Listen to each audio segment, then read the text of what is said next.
Good afternoon, everyone. My name is Elizabeth Papadopoulos. I am the director of the Institute of Holistic Nutrition.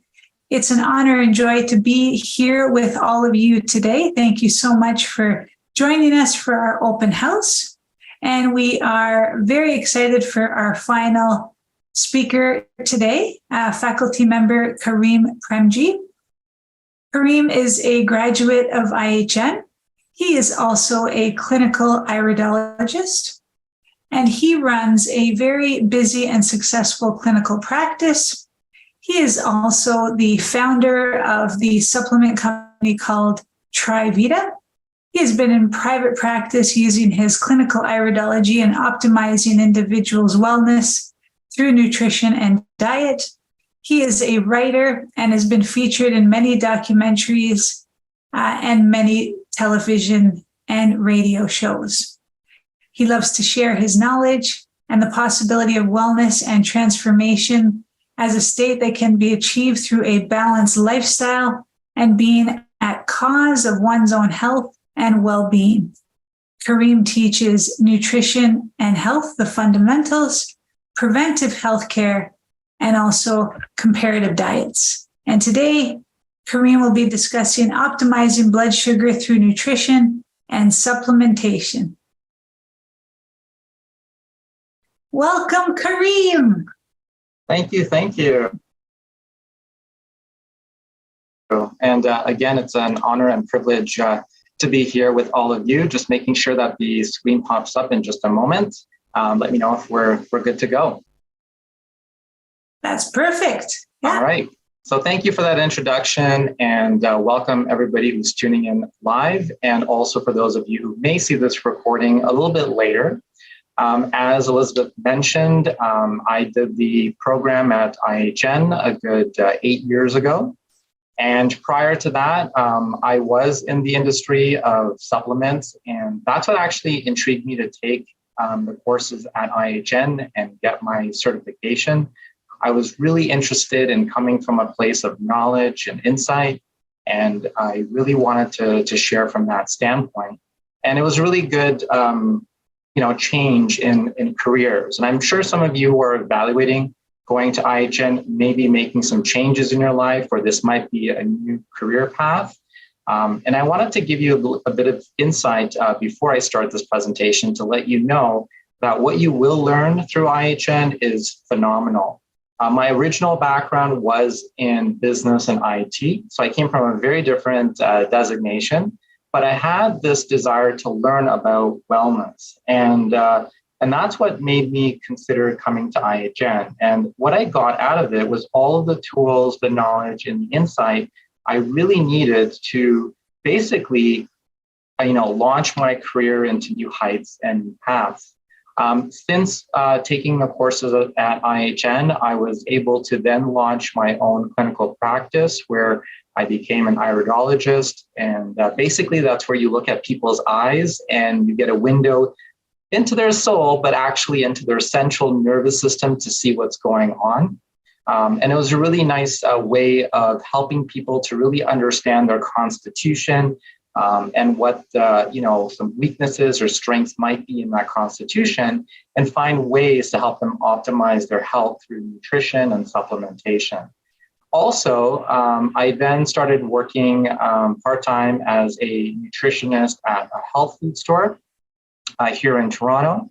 And as a result of that and my previous experience in businesses, I was then able to become a manager of a healthy planet. And I did that for about 5 years. So not only did I have business experience, but IHN gave me the tool sets in order to run an operation, to understand supplements, and to lead a team of over 25 individuals, including other nutritionists, naturopathic doctors, and so on.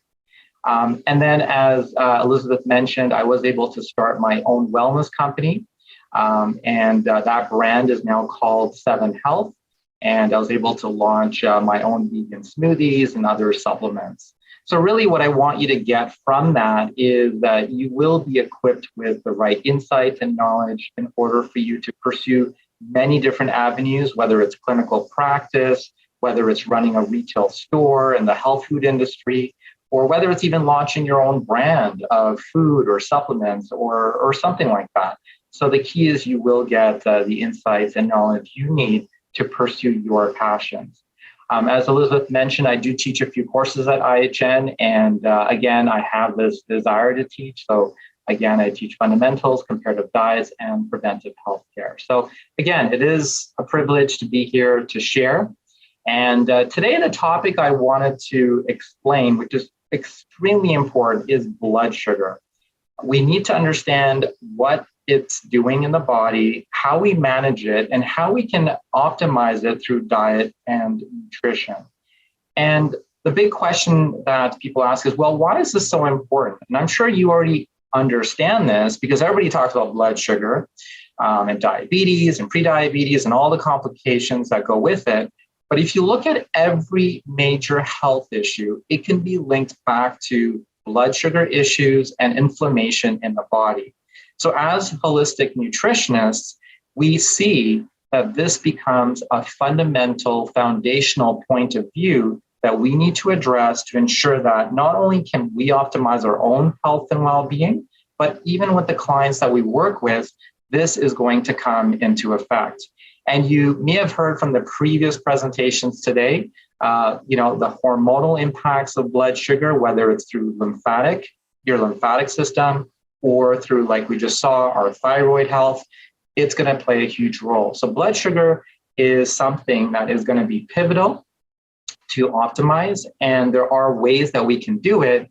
And it's something that is a huge focus when it comes to diet, lifestyle, and the right supplementation. Now, this is a really recent news article. It's from The Lancet, and it shows that 100 million people in India are diabetic. Now, consider that for a moment. 100 million people, that's almost 10% of the population, already has the disease. We're not even talking about the ones who don't even know they have it or they're pre-diabetic, and we'll get into that. But imagine that over 11% of the population is living with diabetes. And the main emphasis here is that changing lifestyles, improved standard of living, migration to cities, erratic working hours, sedentary habits, stress, pollution, change in food habits, and easily availability of fast food are some of the reasons why diabetes is rising in India. Now consider that, and also consider that in India, most people are vegetarian. So it's kind of weird that we look at vegetarian, you would consider that being a good type of healthy type of lifestyle, but yet we have an epidemic of diabetes. And really it points down to this availability of fast food. So although people are still following the principles of being vegetarian in this country, they're not doing it correctly. And in one of the courses that we teach at IHN called Comparative Diets, we look at, if somebody wants to be vegetarian or vegan, or they want to go paleo or ketogenic, we not only look at, how to do those diets correctly, but the metabolic impact of that.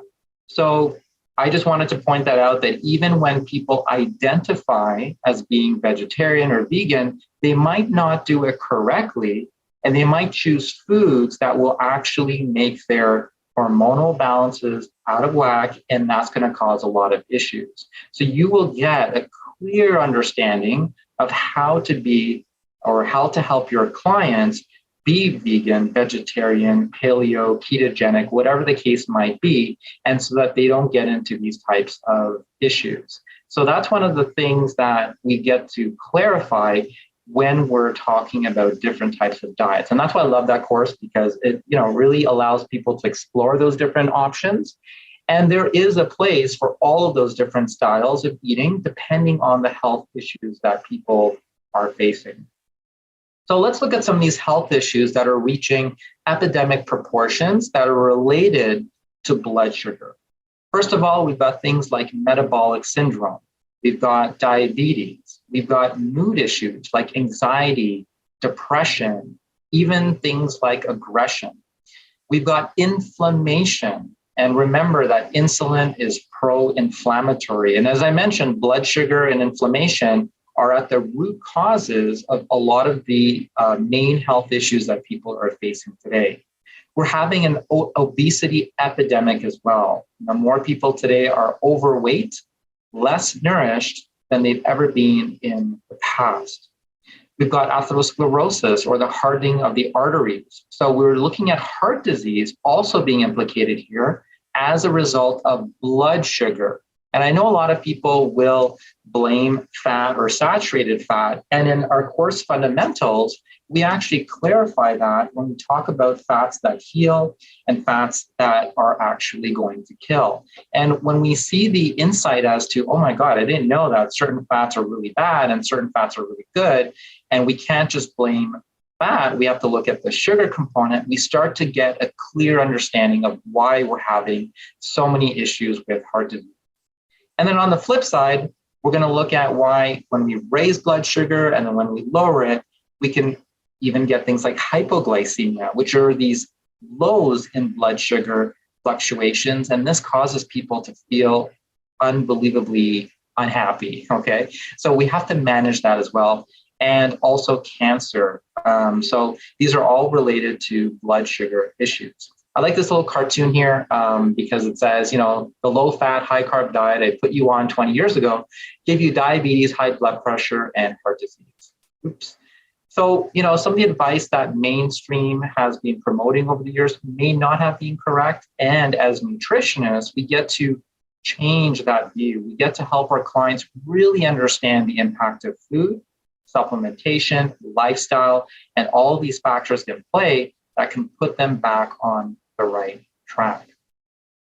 So I mentioned diabetes, but did you know that 86 million people just in the United States alone are pre-diabetic? That means that 1 out of 3 is pre-diabetic. That means they're en route to develop the disease, diabetes. And 9 out of 10 of those individuals don't even know that they are pre-diabetic. So what that tells us is that not only do we have this epidemic that's happening, but it's happening all around the world. You saw that in India, we see that in North America, the same numbers in Canada. Blood sugar and the imbalance there is detrimental, it's an epidemic, and it's growing day by day. And how many of you have walked around and seen people with some of these pre-diabetic signs or this metabolic syndrome? They've got abdominal obesity, they're tired after eating their lunch, they've got these mood swings, they've got these cravings for sugar and starches, they tend to skip breakfast or they tend to eat a late large dinner. And then everything when they do their blood work is messed up. They've got high triglycerides, elevated blood pressure, their blood sugar is high, and they've got low good cholesterol. So all of these things play into the equation. And we're seeing that more and more Canadians, more and more people of the people that you are going to hopefully help and assist are going to show up with these types of symptoms.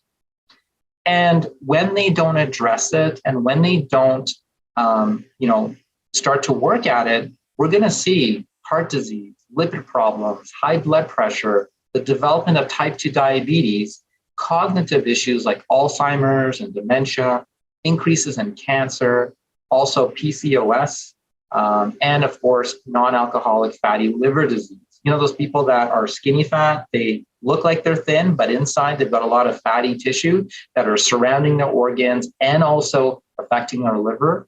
Well, this can all be tied back to blood sugar issues.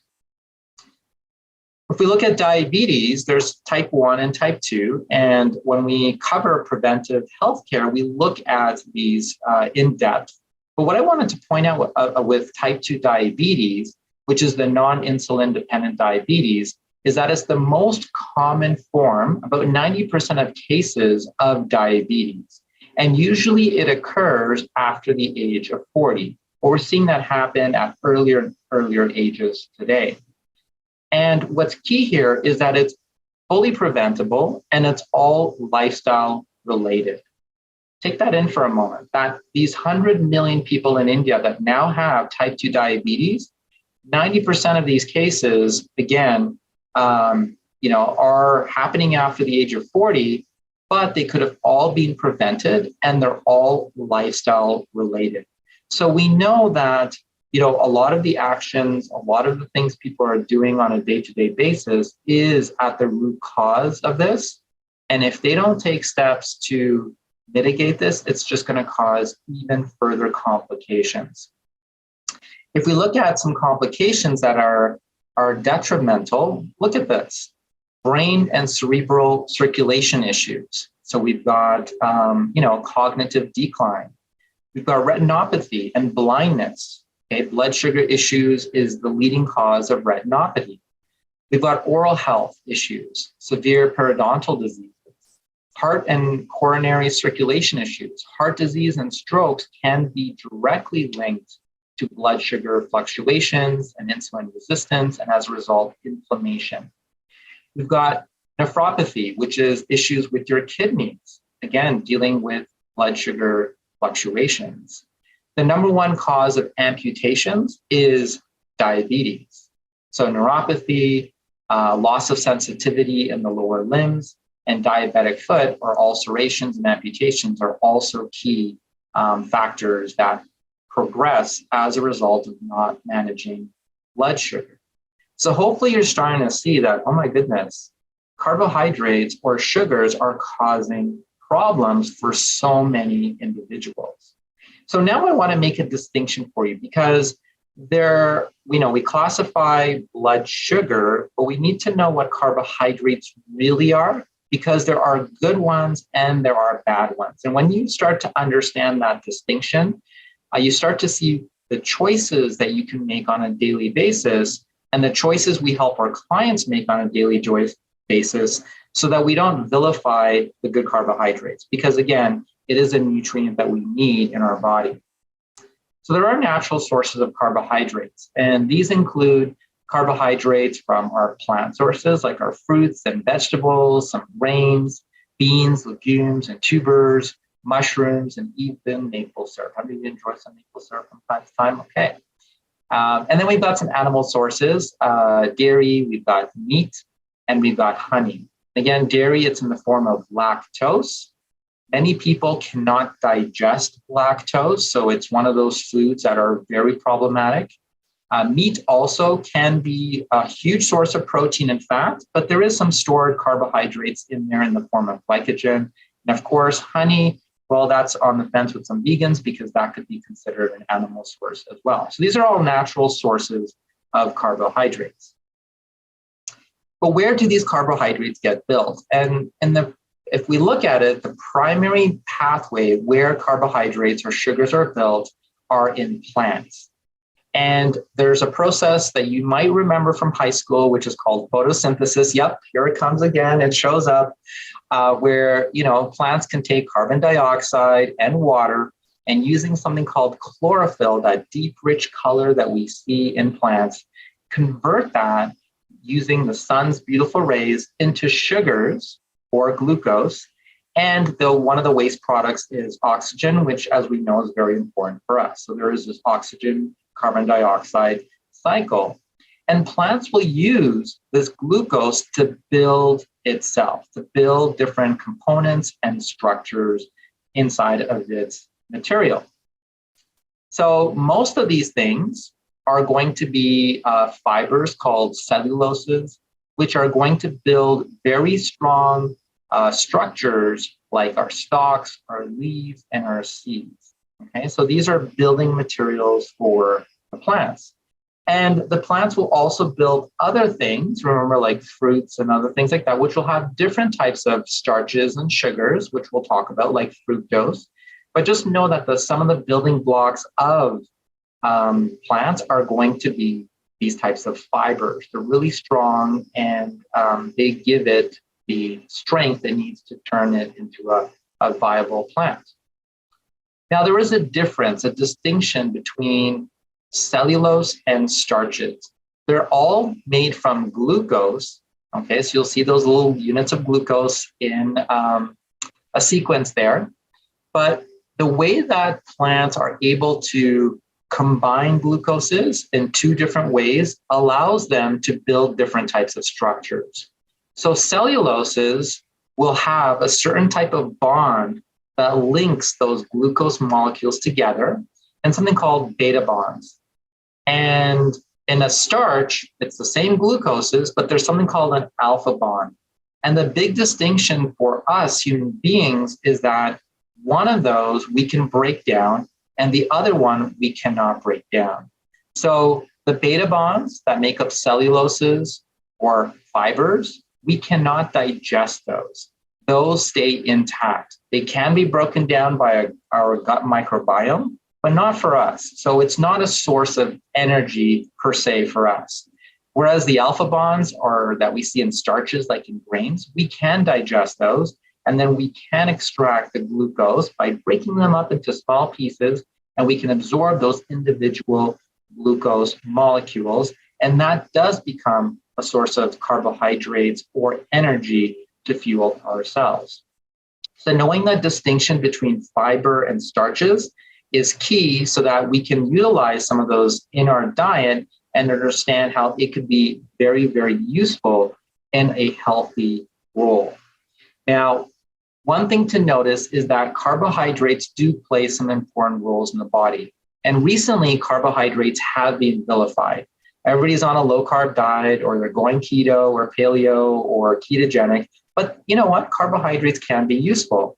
Number one, they are a useful source of energy when they're broken down slowly. So starches that we'll talk about that are broken down slowly and go into the bloodstream slowly can be a useful source of energy. In fact, most of our body can be fueled by carbohydrates.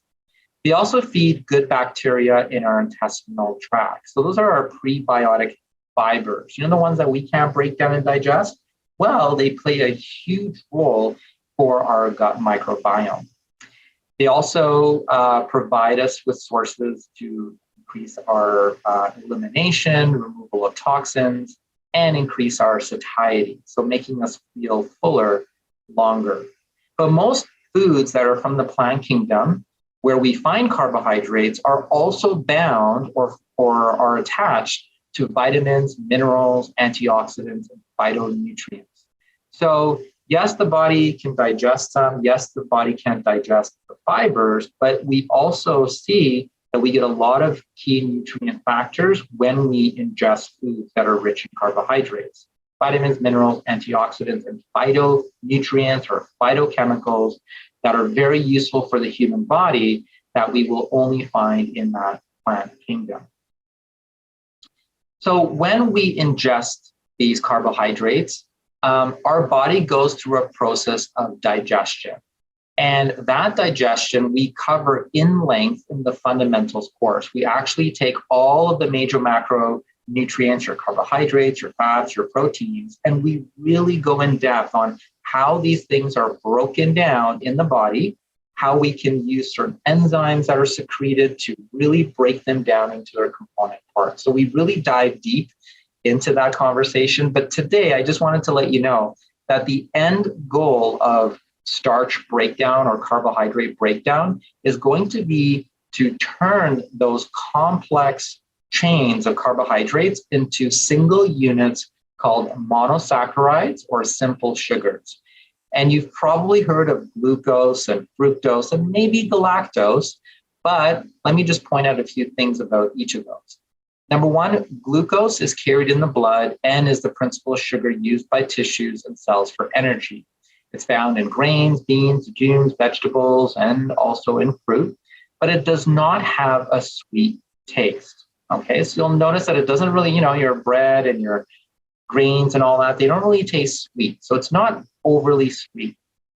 Fructose, on the other hand, is again a monosaccharide, but it has a little bit of a different structure.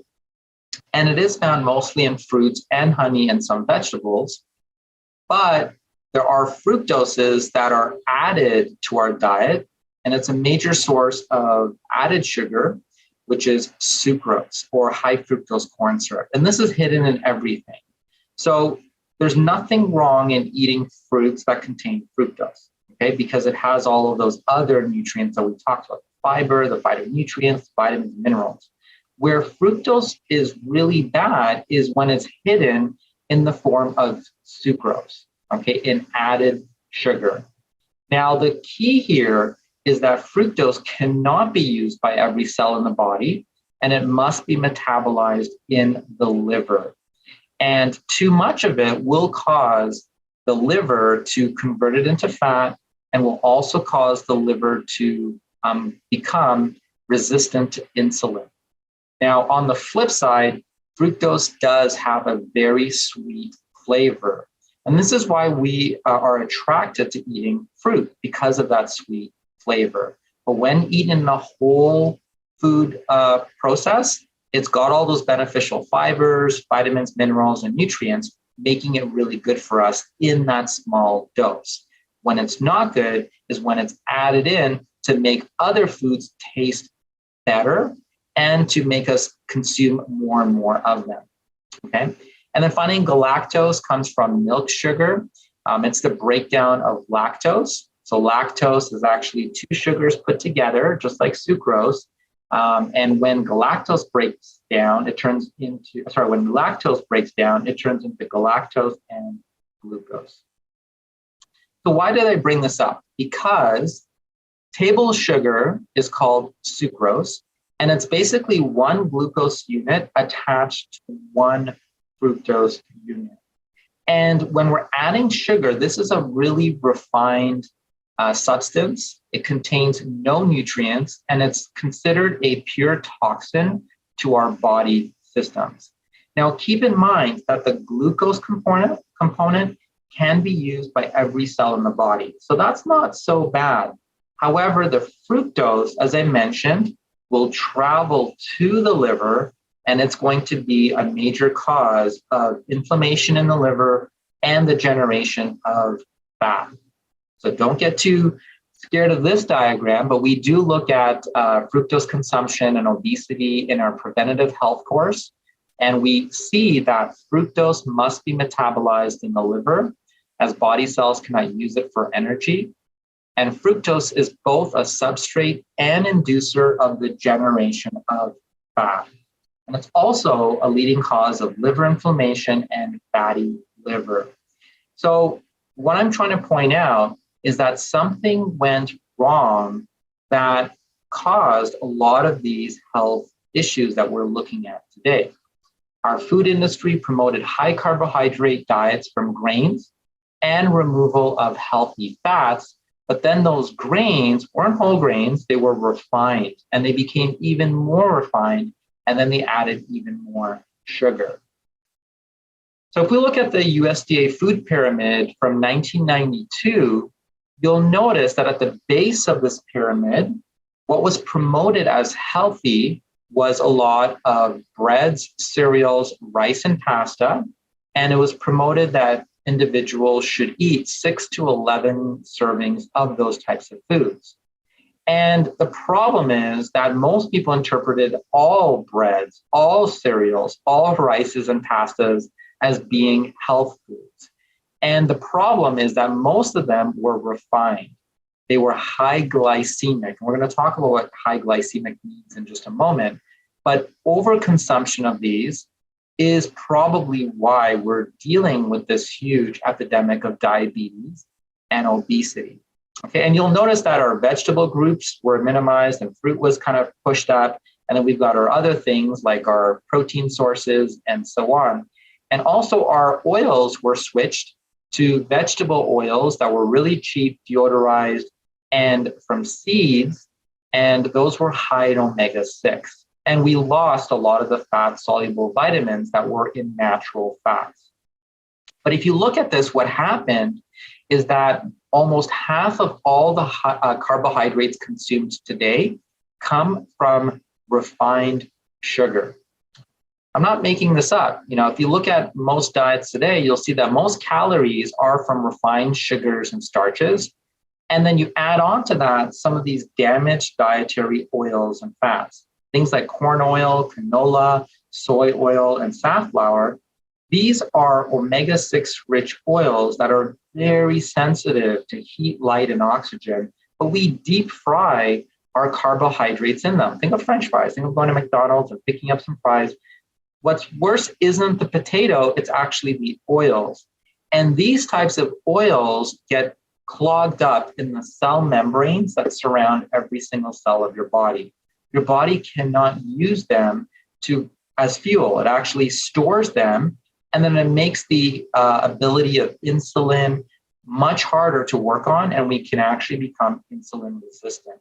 So bad oils that we learn about in this book are huge contributing factors that cause problems. So high sugar, high bad fats is a recipe for disaster.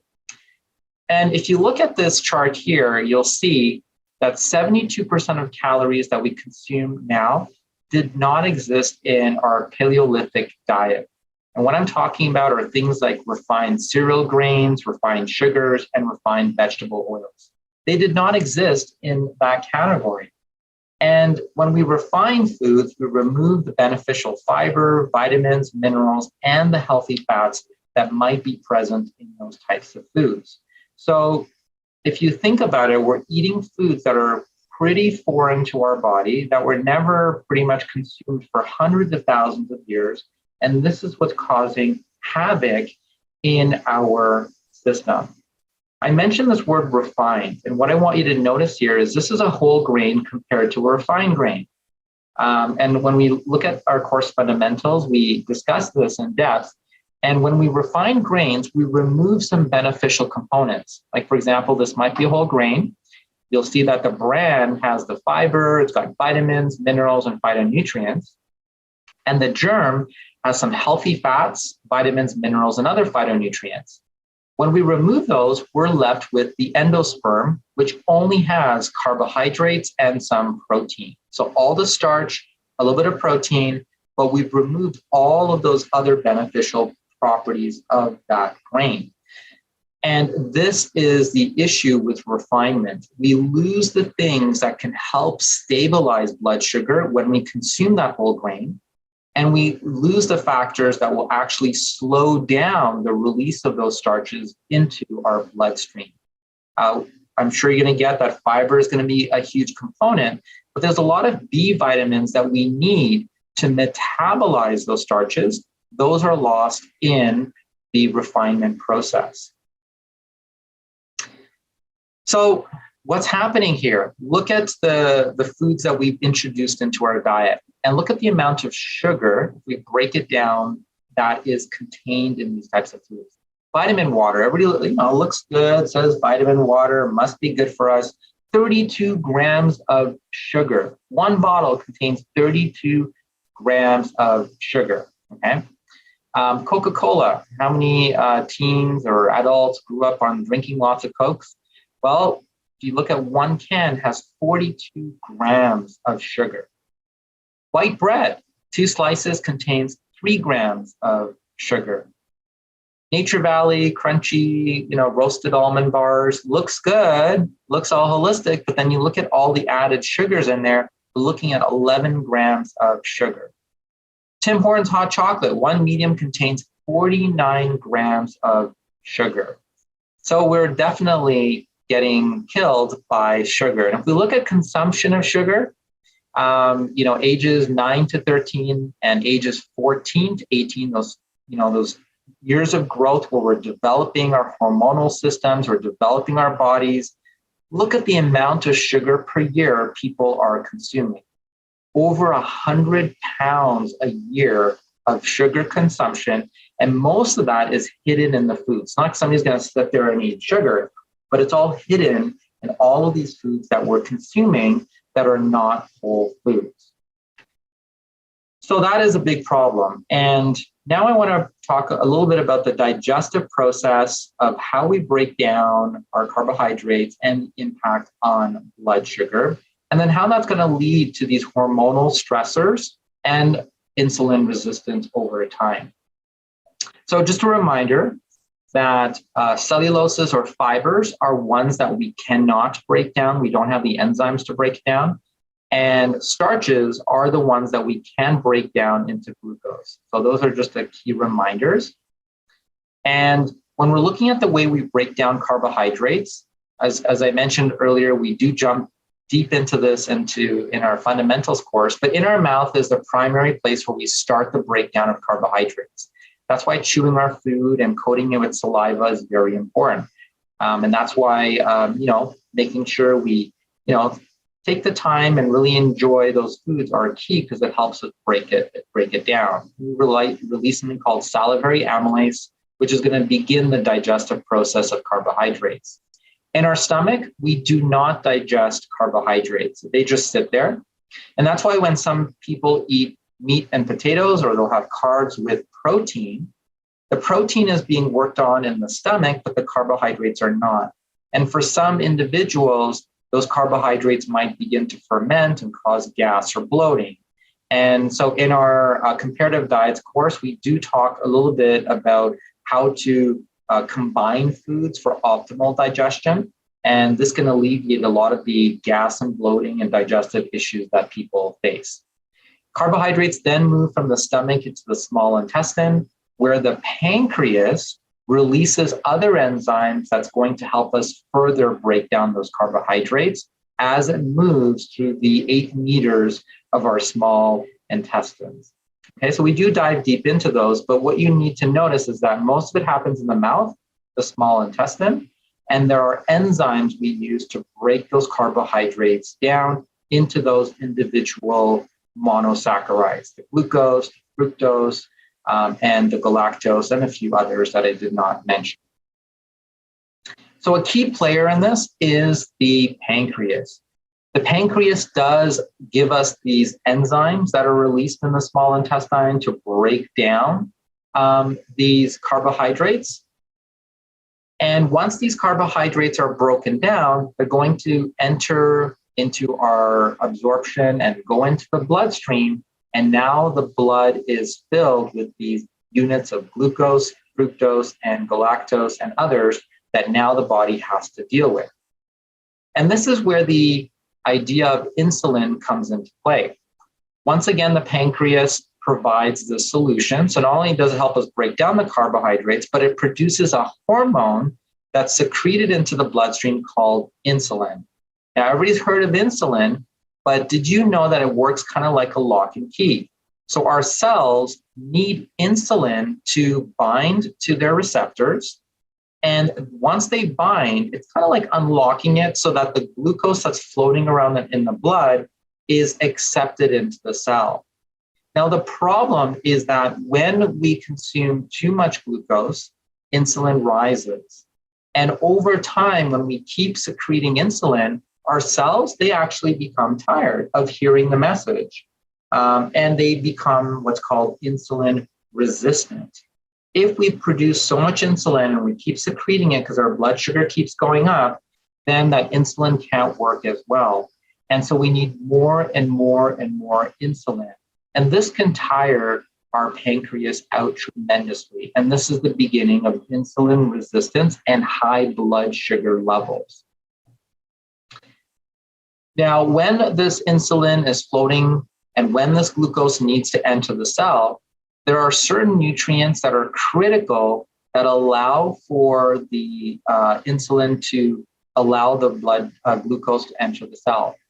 Vitamins and minerals, including magnesium, vitamin C, and chromium, improve our glucose control.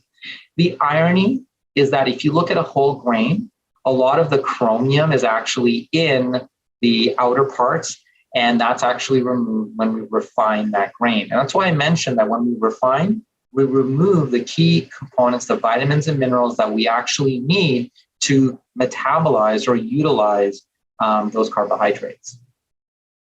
So normally when we eat carbohydrates, this is what good blood fluctuation should look like. We eat a carbohydrate, our blood sugar rises, our pancreas makes some insulin. The insulin is the hormone that signals to our body, okay, you know what, take that blood sugar in, and that blood sugar can then go in and lower the blood sugar, and then we eat something again, and then the blood sugar rises. It stays within a natural range. However, there are certain foods that people will eat that are really high on the glycemic index. Okay, think about certain foods, and they raise our blood sugar so fast that our pancreas has to work hard to raise insulin levels extremely fast, and this causes this skyrocketing level of blood sugar and then a drop. Okay. So in fundamentals, we talk about the concept of glycemic index of foods, as well as the glycemic load, which takes into account the quantity of food as well. And we look at certain foods that have not a high glycemic load, so that when we eat them, they don't raise blood sugar as high as other foods might. And that's going to help us maintain proper blood sugar levels. My question to you is, what is natural amounts of blood sugar? Well, if we were looking at a normal level of 100 milligrams per deciliter, you have 5 liters of blood in your body. That means that the correct amount of blood sugar should only be about 5, maybe 10 grams in your entire body. That's equivalent to about 1 to 2 teaspoons max. Okay, that should be normal. But what about here? Look at all these foods. If 2 teaspoons is normal, or 5 to 10 grams is max, what the body wants to keep in the system, look at these foods: 32 grams from vitamin water, 42 grams from a Coca-Cola, 3 grams from 2 slices of bread, 49 grams from this Tim Hortons hot chocolate. Do you see how we are raising blood sugar so much that it is becoming toxic for the body? And people are doing this day after day after day. And this means that when blood sugar spikes too high, the body is then going to have to store it as fat. And insulin is going to try its best to remove it as quickly as possible. And sometimes, or all the time, it will overcompensate, and our blood sugar drops even below where it started from. And this is where people feel energy crashes, they've got cravings, or they're called hungry. That time at 3 p.m. when they're really upset and they need a quick snack and they go through drive-through and they're eating more sugar. Again, it's causing this cycle and this damage. And this damage can actually be tested. You can actually do a blood test called the HbA1c, and this looks at your hemoglobin and how much sugar is attached to that. It's kind of like adding sugar coating to your blood and to the hemoglobin. And this is something that you can get tested, and it shows you the long-term impact of your blood sugar consumption. So we want to teach people how to get off of this glycemic roller coaster, because when they spike and they crash and they spike and they crash, this is where we develop the inflammation, the weight gain, and the damage to all of those tissues in the body. And then when it crashes, that's when we feel the intense hunger and the fatigue and the mental fog and the irritability. But when we're in that ideal range, we can have an ideal body weight, we can have mental clarity, we can have more energy, and we can be less moody. And again, when it drops really low, we can feel shaky and dizzy and anxious and are sweaty and hungry, and our vision can be blurred and can be irritable. These are things we really don't want. And that's called hypoglycemia, when it drops too low. So as you're noticing, blood sugar, if it's too high, it's a problem. If it's too low, it can also be a problem. And there are some things we can do as far as strategies that will help us balance this. Simple dietary and nutritional strategies that will allow us to keep these things in check. Number 1, read labels. What I want you to do is go home. I mean, you're at home, but open up your cabinets, go to your pantry and in your fridge, and look behind and look at the number of grams of sugar. You're going to see total carbohydrates, you're going to see fiber, and then you're going to see the amount of sugar. So total carbs minus the fiber, okay, because fiber is fine, will leave you with the net amount of carbohydrates or glucose. Consider this the amount of sugar, okay? And if you start to notice that your ketchup has 4 grams and the herbal teas that you're buying that is sweetened have another 6 grams, and your granola bars have 10, 15 grams, and your cereals have, just start looking at all of the hidden sugar, and remember that out of every gram of sugar, half is glucose, half is fructose. And fructose can also be very detrimental. It may not impact your blood sugar, but it's going to the liver and is causing fatty liver and the accumulation of fat in your tissues. So we do promote a health promoting diet. And when we talk about comparative diets and preventative health, we go into depth of what that looks like. But you want to eat a rainbow assortment of fruits and vegetables. We do want to reduce our exposure to pesticides, heavy metals, and food additives. We want to eat to support blood sugar control. We do not want to overconsume animal foods. We want to eat the right types of fats. We want to keep salt intake adequate and potassium intakes higher. We want to take measures to reduce foodborne illnesses, and we want to stay hydrated. And so one of the key factors here is eating to support blood sugar. And we look at the glycemic load of a whole bunch of different foods, and we start to notice that foods have been analyzed, and we can see the low glycemic load foods should be the foundation of your diet. And what that means is that they will not spike your blood sugar excessively high very, very quickly. So we're looking at replacing a lot of refined starches and moving into eating more vegetables. Half your plate should be really good, low glycemic vegetables. We do have a little bit of room for starches because, again, they could be whole grains, but not refined. And then we've got our meat and protein sources or alternatives. We've got good quality fats. And our goal is to narrow this band of blood sugar so that we can stay within that 80 to 120 milligrams per deciliter.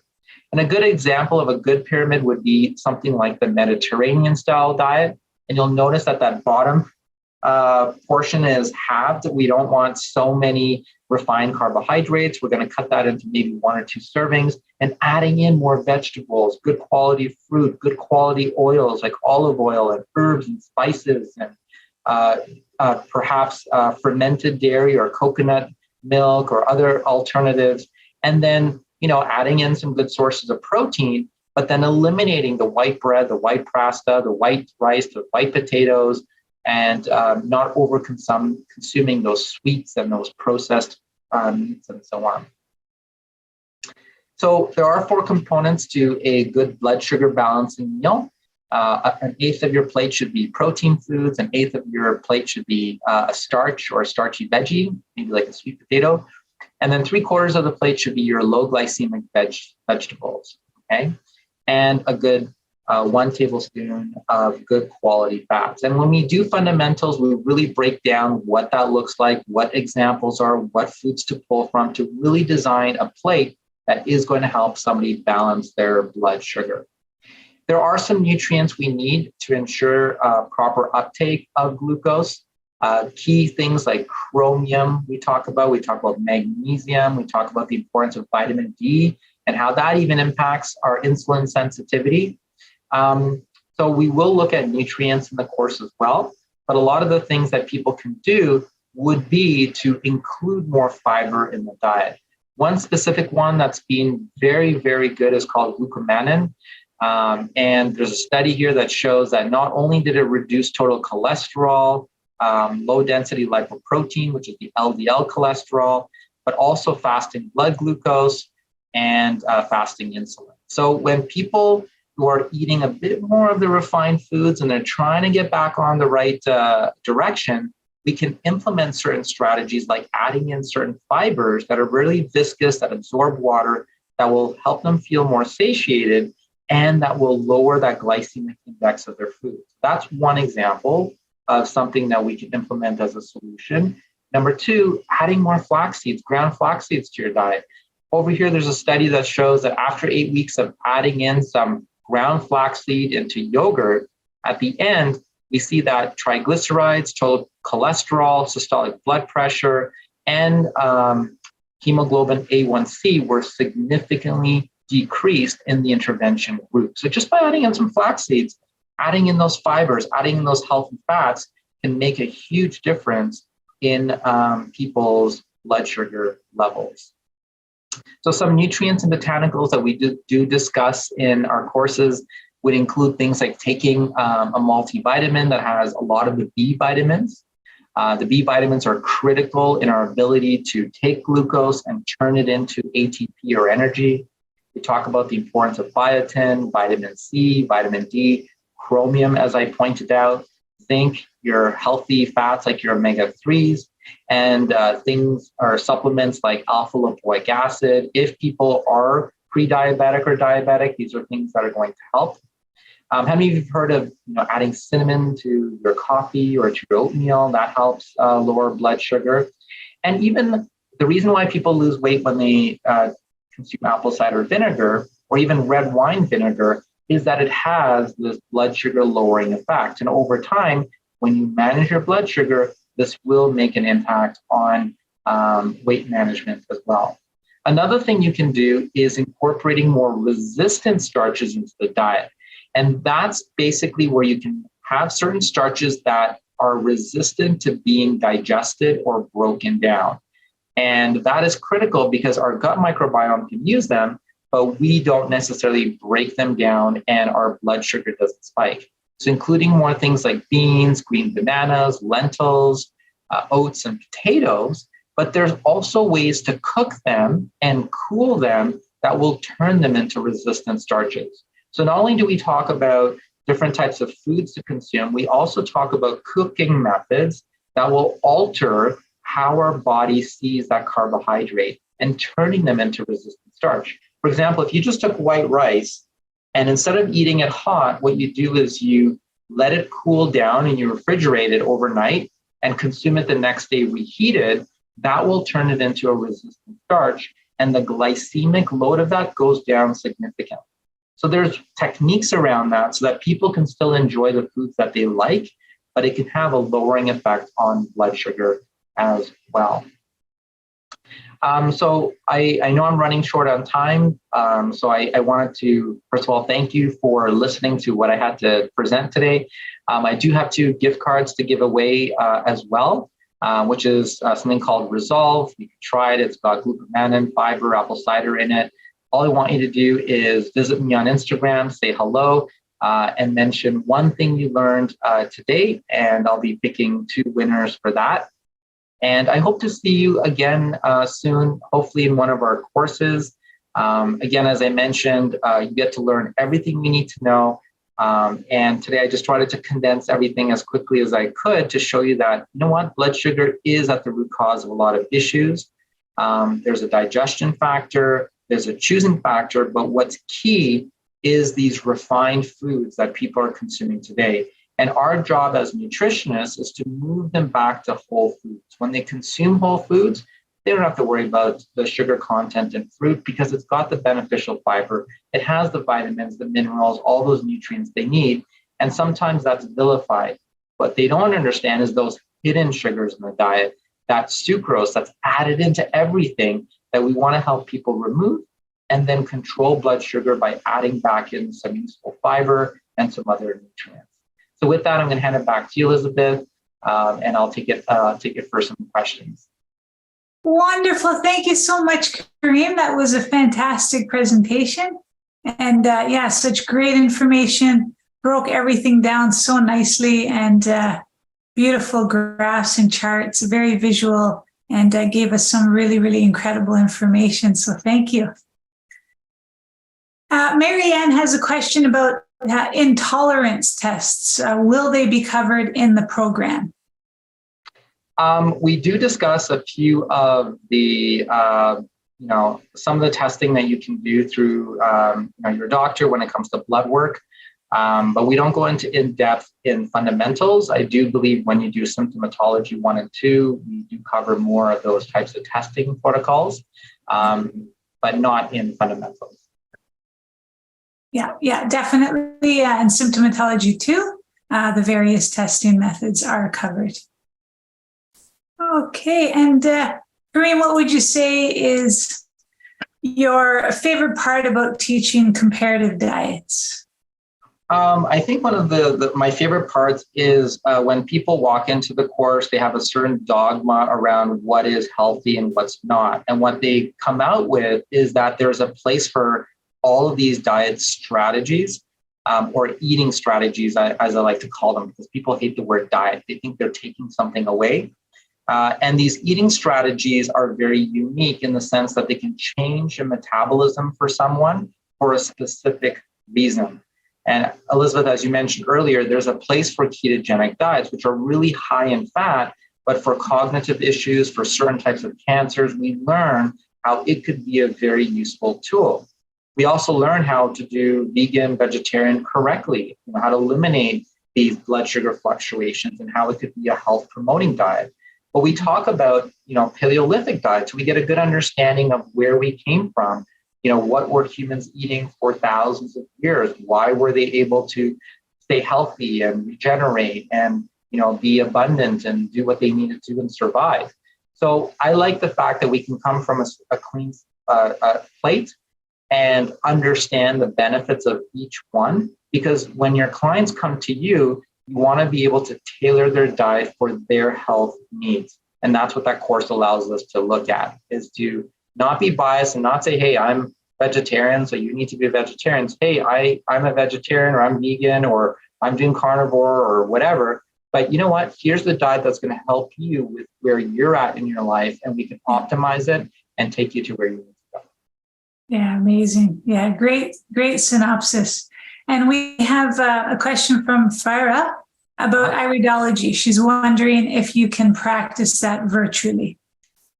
So with iridology, you do need a high resolution image of a person's eyes. So that would be one of the things to consider. Once we do have that, the analysis becomes a lot easier when we have that. So I have a special camera that I use to do it. So in person tends to be the best way. But if they can get a proper picture taken of the iris, and today's phones are really capable, they've got good lighting and other things, it is a possibility.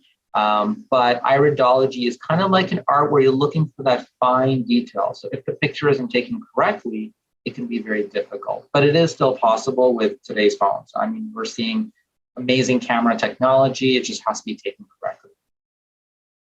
Fantastic. Okay, any final questions for Karim? If you could just put them in the Q&A. Karim, thank you so much for being with us here today. And again, Karim teaches the fundamentals of nutrition. He teaches comparative diets and also preventive healthcare. We do have a question here. We can consider all elements of these courses, and we look so forward to seeing all of you with us again. Thank you so much for joining us here today for the open house. And our next semester coming up is this September. And Karim teaches both in our in-class program and also in our online program. So you can definitely catch Karim in the 3 courses that he teaches with us. And we look forward to connecting. Please connect with us in regards to having a program advising session where you can have all your questions answered about our program. And we will definitely be in touch very soon. Thank you, Karim. And thank you, beautiful souls, for being with us here today. And we pray that you enjoyed the open house and got some valuable information. Thank you so much.